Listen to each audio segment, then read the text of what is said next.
500 kilometers from the coast of West Africa, the Atlantic suddenly gives birth to a nation. Not one island, but 10, scattered across the open ocean, each shaped by volcanoes, wind, and the endless rhythm of the sea. This is Cape Verde, a place where the ocean is not a boundary but the center of everyday life, where a unique Creole culture was born from African roots and European influence, where music preserves history, Morabeza shapes the way people treat one another, and community has always been the greatest source of wealth.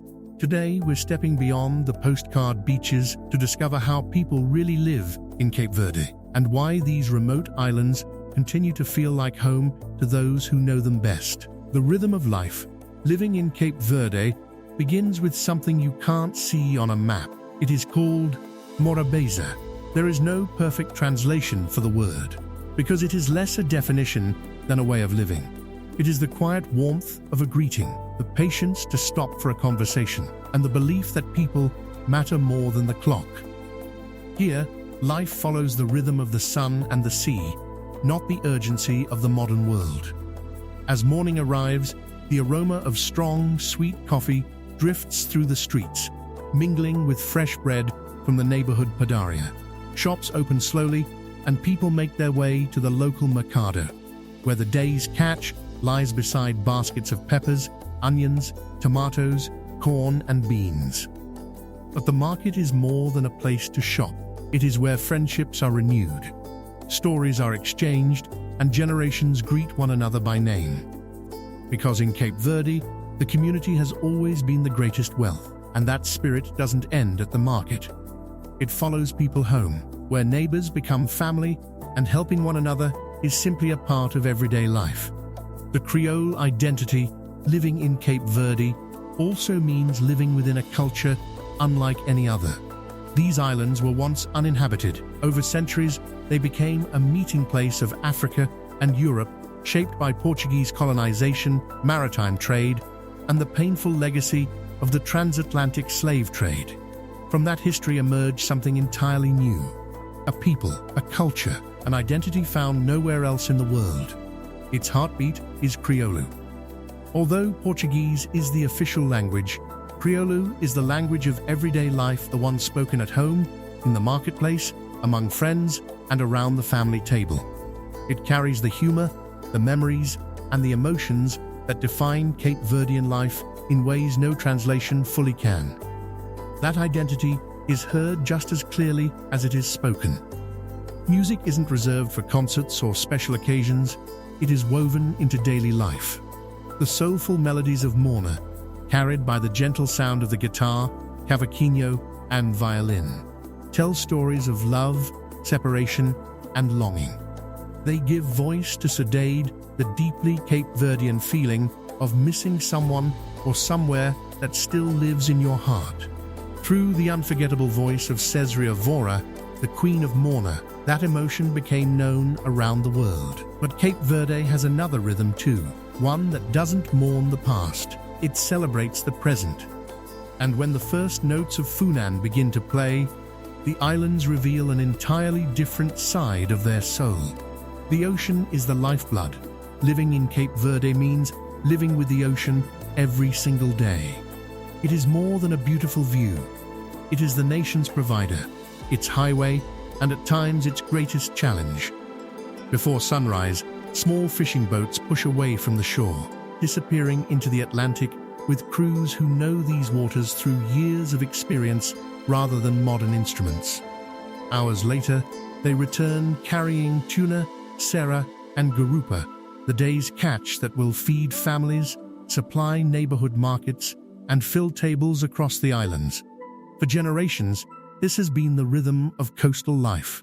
Today, another rhythm exists alongside it. The beaches of Sal and Boa Vista welcome visitors from around the world, making tourism the country's largest economic engine and creating opportunities in hotels, restaurants, and local businesses. Yet island life has never depended on only one path forward. On the steep volcanic slopes of Santo Anto, Fogo, and Santiago, farmers carved remarkable stone terraces into the mountainsides, growing corn, beans, sugarcane for rum, and tropical fruits despite scarce rainfall. It is a remarkable achievement, yet it still isn't enough.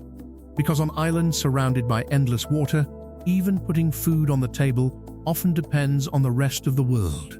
The diaspora and the cost of living.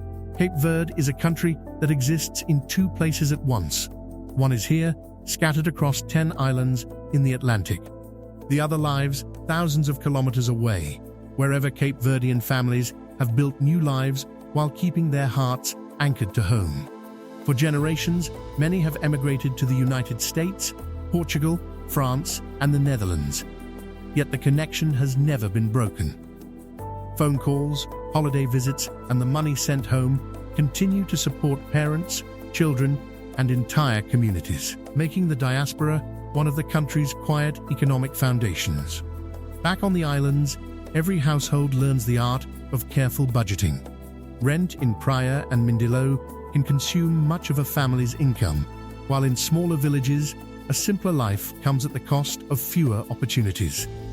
Fresh fish, corn, and seasonal produce remain affordable, yet many everyday essentials must cross the Atlantic before reaching local shelves. It is one of island life's greatest paradoxes. Surrounded by the sea, almost everything comes from somewhere else. And that reality is felt most clearly at the end of every Cape Verdean day. Around the family table, the food, every Cape Verdean kitchen tells a story. Not through expensive ingredients or elaborate recipes, but through patience, resourcefulness, and the simple joy of feeding the people you love. At the center of that story is cachupa. The nation's most beloved dish is a slow-cooked stew made with hominy corn, beans, sweet potatoes, leafy greens, and whatever meat or fresh fish the family has on hand. It simmers gently for hours, filling the home with an aroma that generations of Cape Verdeans instantly recognize. It is more than dinner, it is an invitation to gather. The next morning, any leftovers are transformed into cachupa refogada, lightly fried and often topped with a fresh egg, a tradition that ensures nothing is wasted. Along the coast, grilled tuna, sera, and hearty fish stews remain everyday favorites, while mangoes, papayas, bananas, and other tropical fruits add sweetness wherever the land allows them to grow. Recipes are rarely measured. They are watched, tasted, remembered, passed quietly from one generation to the next. Because food in Cape Verde has never been only about satisfying hunger. It is about sharing what you have, and the land that makes those meals possible is unlike anywhere else in the Atlantic. The nature, step beyond the towns, and Cape Verde reveals a landscape that never allows you to forget where you are. Each island feels like a world of its own. On Fogo, the towering cone of Pico do Fogo rises above the clouds, its volcanic soil rich enough to produce coffee and vineyards inside the crater left by ancient eruptions. Life here has always existed alongside the mountain, adapting to both its generosity and its power. Far to the northwest, Santo Anto tells a different story. Steep green valleys, hand-built stone paths, and terraced farms cling to mountainsides that generations have patiently shaped into fertile land. Then, the scenery changes once again. On Sal and Boa Vista, golden dunes carried across the Atlantic from the Sahara meet brilliant turquoise water, creating islands where wind and sea define every horizon. Here, nature isn't something people visit on weekends. It becomes part of everyday life. Families gather on the beach after work. Children grow up beside the ocean. Fishermen watch the breeze before setting out, knowing the wind can be both friend and warning. And despite their remoteness, these islands have never stopped reaching beyond the horizon. Getting around, moving around Cape Verde, is part of island life itself. With 10 islands scattered across the Atlantic, the journey often begins on the water or in the air. Ferries carry passengers, supplies, and fresh produce between neighboring islands, while short domestic flights connect communities separated by hours of open ocean. For many Cape Verdeans, these crossings are simply another part of everyday life. Once ashore, the journey becomes more personal. The Aluga, Cape Verde's shared taxi, is the transport that keeps towns and villages connected. Usually a brightly painted minibus or pickup truck, it follows familiar routes, stopping whenever someone needs a ride. Inside, conversations begin easily, music plays through open windows, and strangers rarely stay strangers for long.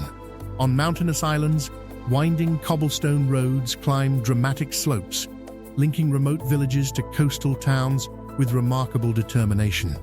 And despite the distance between islands, reliable mobile networks and internet access help families remain close. Cape Verde has learned to connect people across the sea. Nowhere is that balance between tradition and the modern world more visible than in its young generation. Young people, for many young Cape Verdeans, growing up means knowing that one day they may have to leave. Not because they want to, but because opportunity often lies beyond their own island. Some move to Santiago or São Vicente to attend university. Others continue their journey to Portugal, the United States, or elsewhere, pursuing careers that are difficult to build at home. It is an exciting step, filled with possibilities, but it also comes with a quiet sacrifice. Distance. Family dinners become video calls.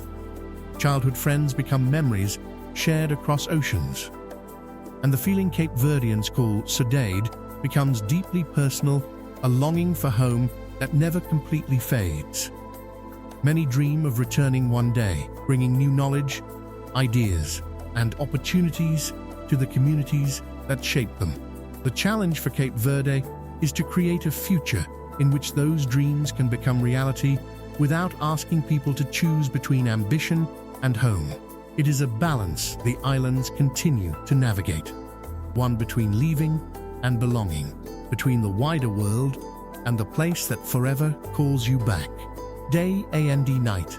As the day unfolds across Cape Verde, everyone has somewhere to be. Fishermen return from the Atlantic with the morning's catch.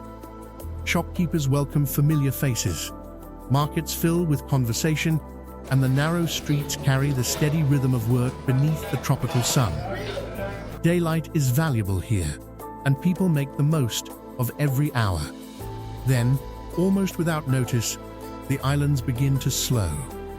As the sun sinks into the Atlantic, the heat softens and a cool breeze drifts through the neighborhoods. Work gives way to something equally important: time together. The pras begin to fill with families enjoying an evening walk. Children chase one another across open squares while friends gather outside small cafes, talking over coffee or listening to music as guitars play somewhere nearby. A game of dominoes starts on a wooden table, and conversations continue long after sunset. This is the hour when the community takes center stage. Not because life becomes less busy, but because the people who matter most finally have time for one another. Yet even this peaceful rhythm exists alongside challenges that every islander understands. Because life along the Atlantic coast has always demanded resilience. As the sun slips beneath the Atlantic and the islands settle into another peaceful evening, Cape Verde leaves behind something far greater than beautiful scenery. It leaves a reminder that the richest lives are often built on community, resilience, and a deep sense of belonging. If this journey gave you a new perspective on Cape Verde, don't forget to like, subscribe, and join us as we explore remarkable cultures from around the world. And tell us in the comments which part of Cape Verde stayed with you the most.